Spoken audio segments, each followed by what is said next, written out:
Hey friends, my name is Bond, this is Oleg, and in today's video we're going to review a titanium diver. Before we get started with the review, I just want to mention that this watch was provided to us for free to do this review, and we get to keep this prototype watch. That's not going to affect the review in any way, just want to mention it to you so you know. So what about the timepiece? Well, it has some positives, it has some negatives. Let's start with the basic specifications. The case diameter is 40 millimeters across, it's 46 millimeters from one lug to another, it has a 20 millimeter lug width, and it's only 12.5 millimeters thick. The dimensions of this timepiece is one of the reasons why I chose to actually review it. I like the fit of this watch quite a bit, it fits great on my 7.5 inches wrist.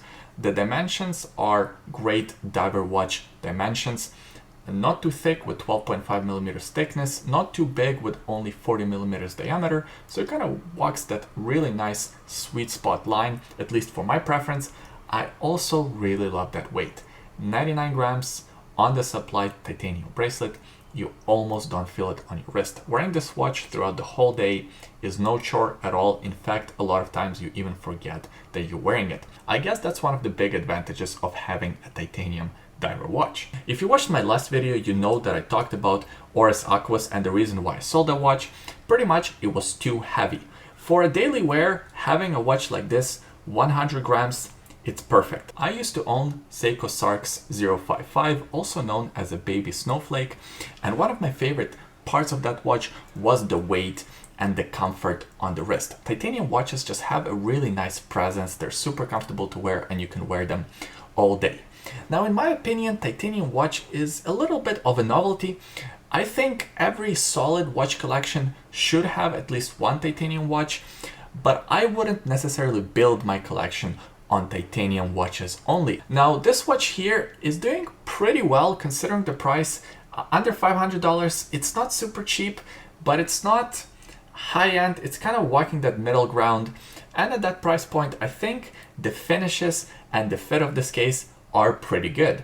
I like the angular nature of the design. I also like the integration of these first links on the bracelet within the case. You can see this line on the lugs of the case, and that line carries through on the first link of the bracelet.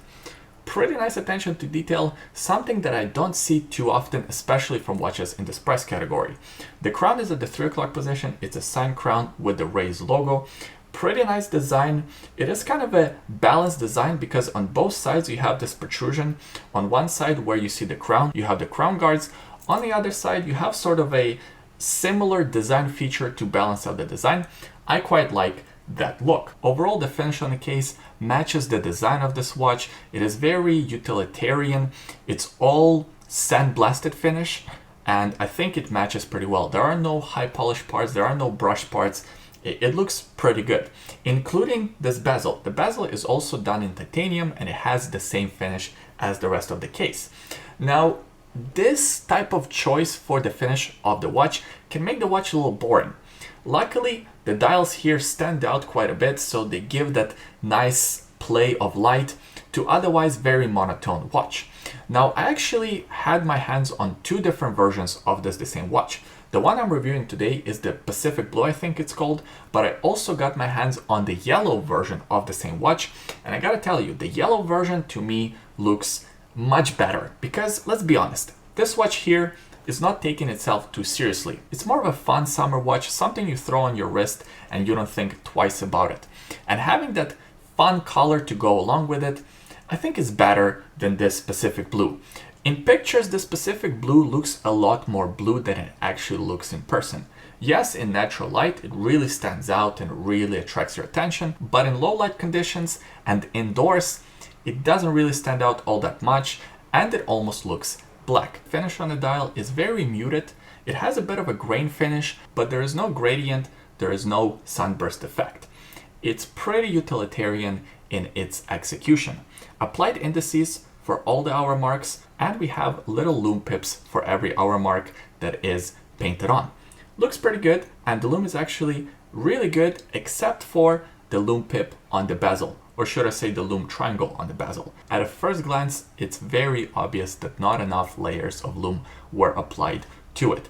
So that's my very first negative. It needs stronger lume on the bezel. Speaking of the bezel action is really good. It feels pretty good. has no backplay, and actually nailing bezel action on a titanium watch is very difficult because the bezel itself is very light and the watch case is very light. So it's hard to find that balance. I think RZE did a pretty good job with this bezel action. However, it brings me to my second and biggest negative of this watch. The bezel doesn't align properly. And having that triangle instead of a loom pip just makes that misalignment even more obvious. Once you see it, you cannot unsee it, and it kind of drives you crazy. It definitely needs more quality control. Where the watch really shines is in the bracelet. I like this H-link bracelet. It's very comfortable. The execution of the bracelet is fantastic. It fits the aesthetic of the watch really well. The way these lugs fit into the case, very nice and snug. Better fit of these first links into the lugs of the case than some of the more expensive watches that I've seen. So really well done. A very simple clasp though. Just a folding mechanism for safety, and it's a friction resistant clasp, so no buttons, no fancy releases here. Scissor clasp with plenty of micro adjustments. There are 4 micro adjustments in total. That's enough to get a nice fit on your wrist.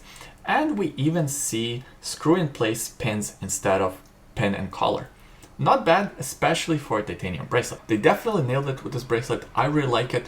One word of advice that I will give you: if you bought one of these watches and your screwdriver doesn't fit into the hole to unscrew one of these pins, take a little bit of sandpaper, sand down the tip of your screwdriver. That's what I did, and after I've done that, it fit into this hole, no problem.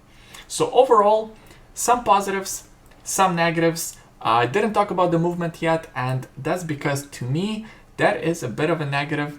Yes, it has the Seiko NH38, so there is attention to detail. You notice that there is no date cutout on the dial, and they actually went for the movement without a date complication. So when you pull out the crown to the first position, that right away hacks the movement instead of having the date change, the ghost position, which I complain about in a lot of other videos.